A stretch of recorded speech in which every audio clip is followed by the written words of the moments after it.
Oh, just got this car and Need for Speed No Limits. Took it for a little test drive. I think I got up to like 545 kilometers an hour. Just a complete beast. Oh yeah, I guess I need to start the show, huh? Having so much fun with this game right now. Just not doing what I'm supposed to be doing, am I? Oh well.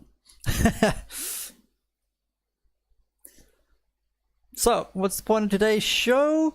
It's all about what happened in the last week. Okay, so just what happened in the chess world, what's going on, who's beating who, what's doing what.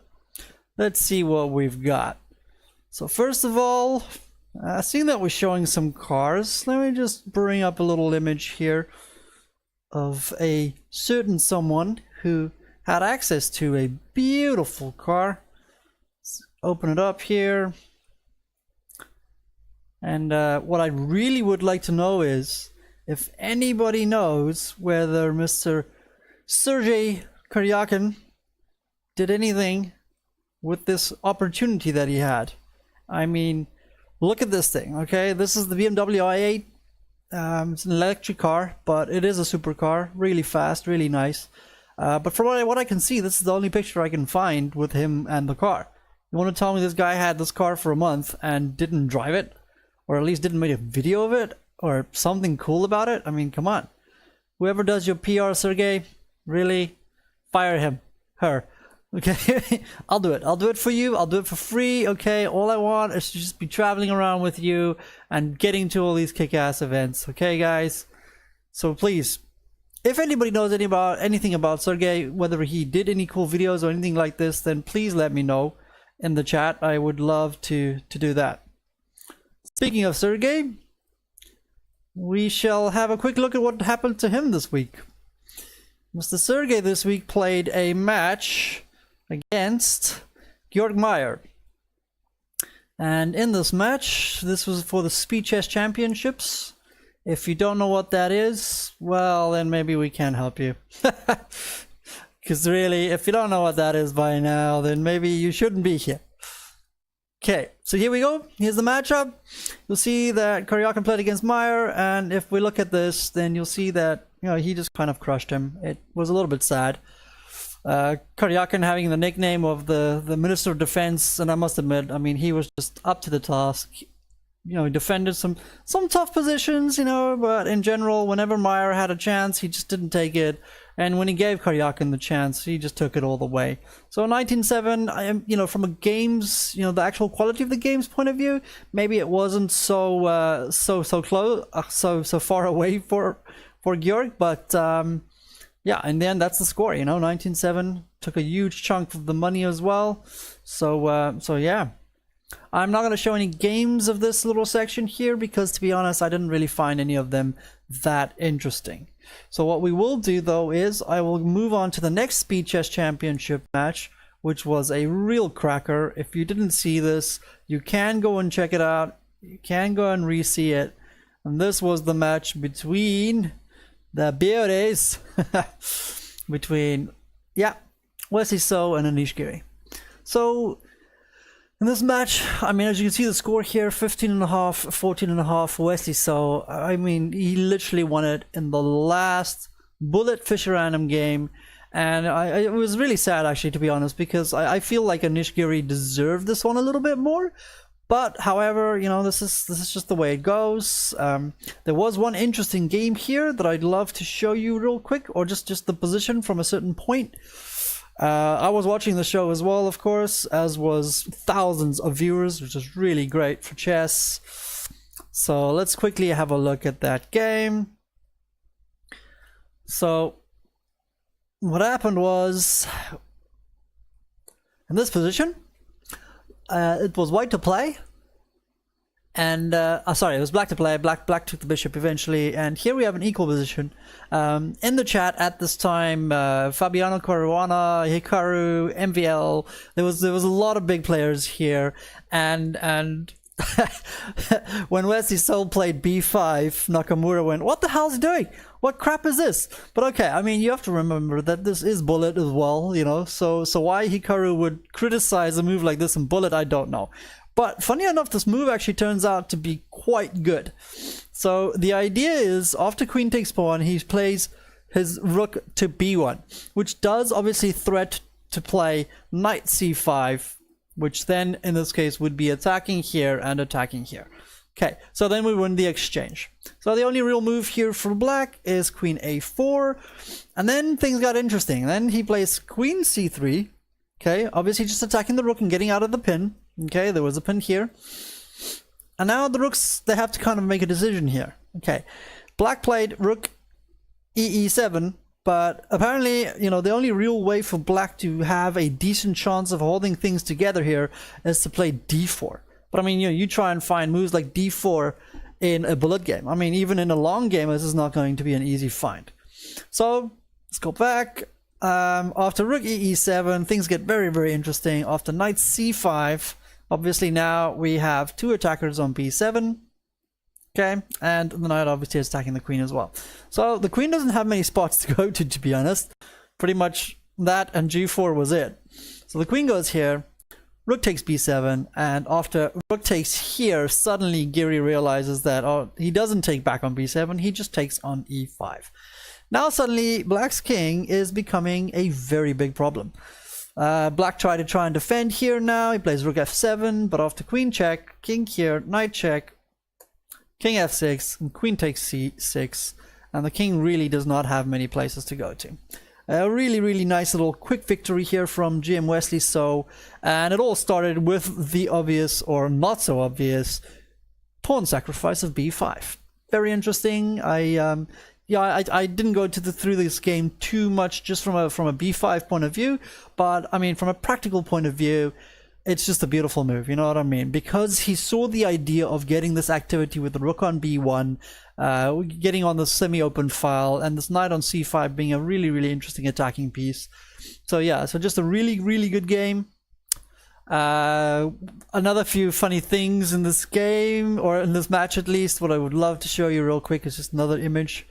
I managed to capture a couple of really nice pictures of Anish Giri's facial expressions.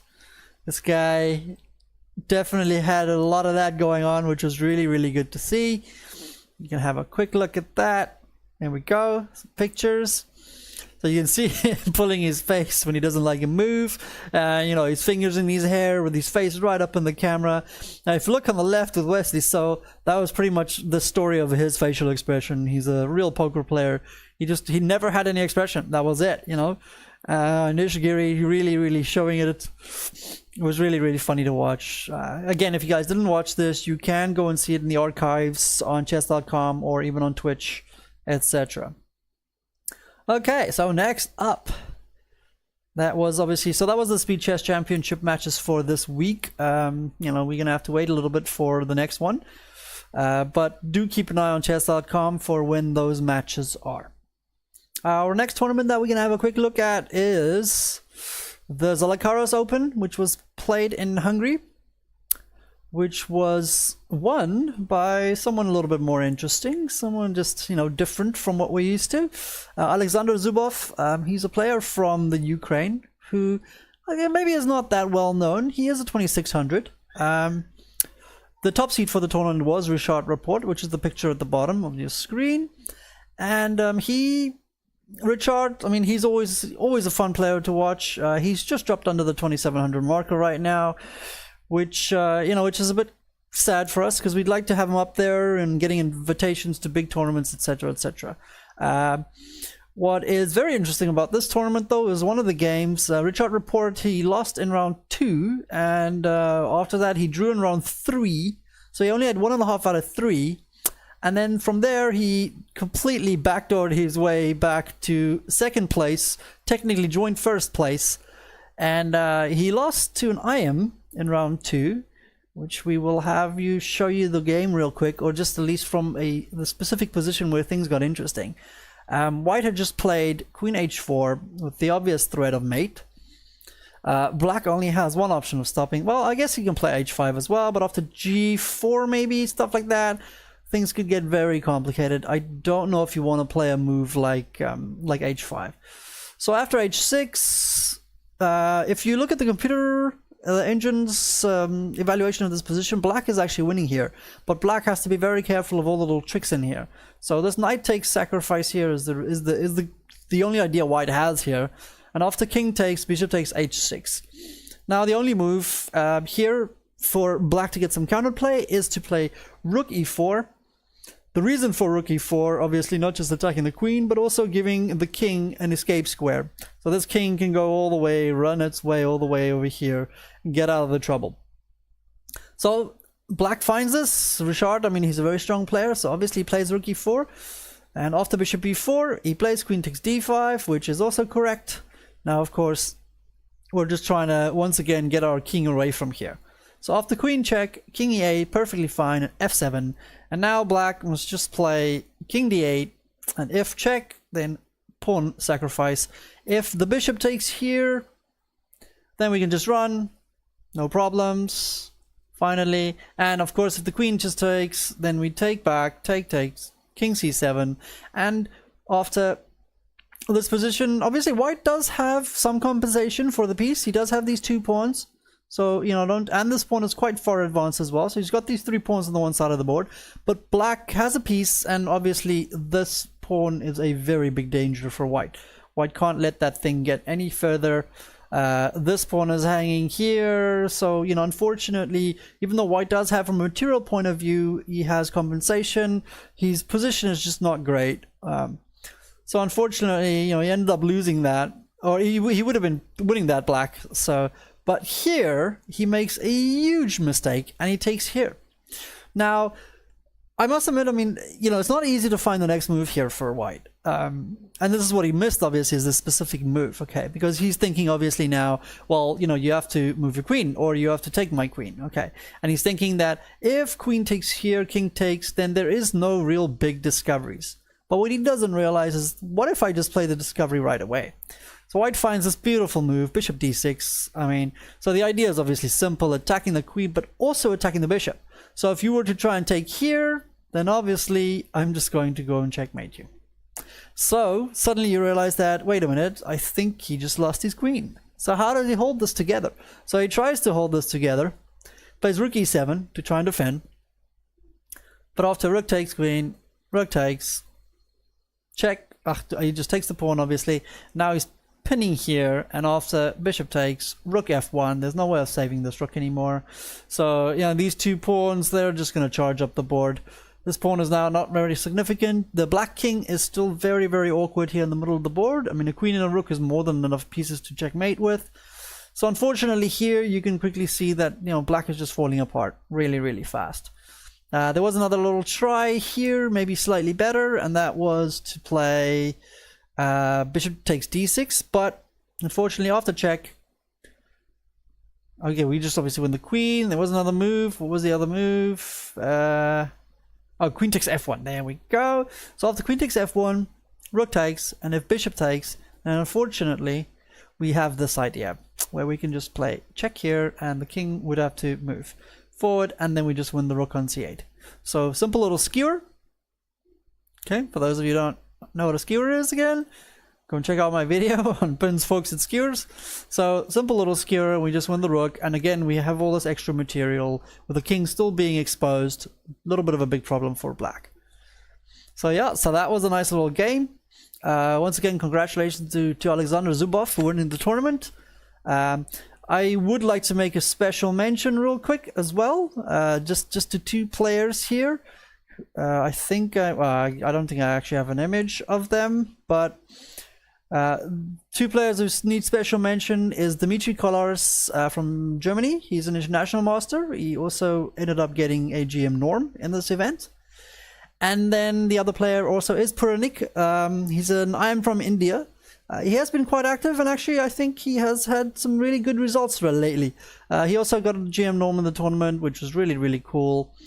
So yeah, so that was the Zalakaros Open for you. So the next tournament we're going to have a quick look at, just to give you an idea of what's going on in the world. Let's put up a quick little picture for you. Move it up there. And that's the French League. Okay. So Team Glitchy here, with headed by MVL. Maxim Vacher-Lagrave. My, you know, I have to work on my pronunciations of names.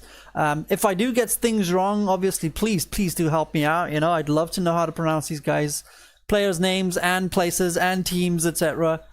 So Clichy here, you know, I think they have been winning the French league for quite a while.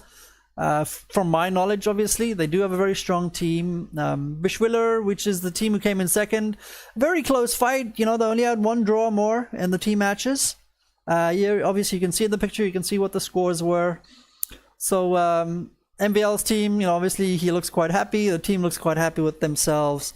It was a interesting tournament to have a quick look at. Next on the list quickly here for us is, this one I did not predict at all. Let me put up a real quick picture for you of this. Mr. Varusian Akopian. I didn't see it coming. I didn't see this man winning this, but you know, true to his form, he proved me wrong. So this tournament was one of the tournaments that the Chess Bras had a bit of a preview show on. I think they did predict that Varu could do quite well. I honestly, to be honest, I thought he wouldn't have a chance of winning this tournament. And after he lost his first round, you know, I felt like, aha, there you go, I told you. But he lost his first round and he just rallied. You know, he just came back from nowhere, and he won the tournament. I mean, this is it's an incredible result for Varu. What I must admit I didn't realize about him is that he is only 33 years old. I mean, the guy's the same age as me, you know, so he's not actually old, even though he looks a little bit older, you know. So yeah, so I found a nice little game here, which I do like, and I'm definitely going to show to you, is the game against Jeffrey Zhang. He was black here. And, you know, another schooling of the young man, you know. I think White doesn't have huge problems in this position, but he has to be careful because obviously this king side of his looks a little awkward. You can see all these white squares that are a big problem. Okay, obviously he does have the white squared bishop, okay, against the white squared bishop as well, but that also in turn gives you a lot of weaknesses on your dark squares. Okay, so now suddenly these dark squares could come under fire. Okay, so in this position black plays h4.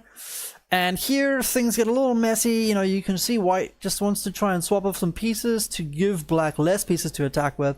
So Rook c7, takes, and after pawn takes, now suddenly he realizes, wait a minute, this doesn't look too nice. So he figures, okay, he has to play h3. This is what he's thinking. But unfortunately here he missed a complete beautiful little idea from Black here. You know, if you guys have seen the game, great. If you haven't, then, you know, maybe pause here and just you know, have a look at how you can try and exploit these dark squares now. Because look at these beautiful squares, you know. At this point, you know, if you can get in here with a queen, then obviously you're going to just hammer him. So you can't obviously play your queen here or here. So how do you get in here? Okay, so he gets his queen into g6. Okay, the idea is to go here. So that if you take my bishop, then I have threats on this. Okay, so in this position he didn't take the bishop. Okay, I'm going to show you what happens if he does. Play queen here. Now obviously you have to stop the mate. Okay, you got to stop this mate here. So you have two options. You can either play queen d2 or rook c2. We'll look at rook c2 first. Okay, if he plays there, we take the pawn, obviously check. King has to come to up here. Rook f8 threatening rook f2. Queen e3, because then he obviously after rook f2, if you can just go back to king g1. Why? Because now if you move your rook, I can take your queen. So your queen's hanging still, okay? But in this position, you would just play queen f3, f4. Now you're attacking this bishop. Bishop goes to h3. King just moves to h7 to get out of any checks, any threats, anything that could possibly happen. Plays his bishop back here, and now you can just swap off with all these pawns. These dark squared pawns are going to have death come their way quickly. So we just take here, and eventually we're going to take on e5 as well, and the g4 pawn most likely is going to fall. So we're going to end up having 5 pawns for this bishop. Okay, I mean these 2 pawns, let's assume these 2 pawns fall, then we have all of these pawns against the bishop. Okay, So this is something that could have happened, though. Obviously, probably would have been better than what happened in the game. If, however, you play queen d2, let's go back here. If queen d2, then rook f8 with the threat of rook f2 as well. Okay, plays rook c1, because now if you do play rook f2, I assume his idea here is probably just to take. Because then at least maybe he can try and set up something here, because you know, he still has an active rook at least. The bishop can come here and maybe try and defend everything. So possibly he can try and hold on here. But black would have none of that. Black would just play... what did that happen? Oh, black would play queen here. Because now obviously I would save my pawn. I'm threatening to take your pawn as well. And now rook f2 is a huge problem. So after which, I mean, there's no real good defense here. He's just in big trouble. Okay, so let's go back to what actually happened in the game. So after pawn takes, he played h3, rook, queen g6, and now he played queen takes b7, which is sadly not a very good move. And after rook f1, f8, he plays rook here, and which what he missed here obviously is still that these squares here around his king is just a big problem. And after queen f5, there's no way of getting back to defending this and this, which is both mate, by the way. So, you know, if you had to try and play, let's say rook c1, then I can just mate you. Go here, I go mate. And if you take, like, which, you know, I think he thought he could do, if he takes, just take back with the queen. There's no way for the queen to prevent the square. So now what do you do? Because there's nowhere to run. You literally physically cannot stop this from happening. So it's just going to be a checkmate. So after this, after queen f5, Jeffrey Strong just resigned, because he obviously also realized the queen f2 threat is just too big to deal with. So a really nice little quick attacking game there from Varu. You know, again, you know, just showing his skills. I mean, the guy has just been, you know, really going at it. And you know, I have been seriously impressed with him lately. His games have been very interesting. He doesn't stop fighting. Just a great guy to watch playing. I think that was pretty much, you know, the biggest things that happened this week. What I would like to end off with is a little image of my prediction for the winner of the European Chess Championships. If you guys don't know about this yet, the European Chess Championships will happen. Oh, let me just quickly show you the results here. Let me just do that, just to be nice. Want to make sure you can see the results. There you go. Just the results of the Spring Classic. So you can see here, obviously, you can see he lost his first round, and then he just went on a nice tear to end up winning the tournament. Another player, Zerabuk, you know, he's also doing a really great job. He had a pretty good US Championships. I think he was even leading the tournament at some point. You know, another great guy to watch. He's also just, you know, his commentary is fun. You know, I've you know, had a chat with this guy before. He's a really interesting player. So yeah, and then yeah, so my prediction. Oh, show you my little prediction for the European Chess Championships. Got a nice little picture planned here for you guys. Man, Mr. Badr Jabava. I love this guy. You know, if I can meet this guy, I'll be so happy, because he's the friendliest guy, you know, with these little sunglasses while he plays, you know, proper thug life guy. Can't get better than that. So, you know, again, if you don't know about the European Chess Championships, I mean, basically there's like 200 grandmasters in the thing. The top 85 players or something is 2,600 plus. It's going to be insane. And if I'm not mistaken, it starts tomorrow, or maybe even Wednesday. I'm not sure when the first round starts, but don't miss that. I don't think Chess TV has it, or chess.com. I don't think they have it on their show, but you can probably just go to chess24.com or whatever to see the games live. Maybe there's somewhere else where they show it as well. I'm not quite sure. So yeah, so that's it for a quick weekly roundup. Okay, we'll do this every week. Please, you know, obviously subscribe to my channel. Leave some comments. You know, I'd love to hear from you guys. You know, nobody's leaving comments on anything. Also, my next show that I will start doing as well is I will start doing reports on books. Obviously, you see a lot of students and stuff ask about, what book should I use? What book should I use? So what I'll do is I'll, do a bit of a report on a book, tell you what the book is about, and for who the book would be probably the most useful. Okay, well, thank you guys so much for watching. I hope you had fun, and I'll see you guys next week.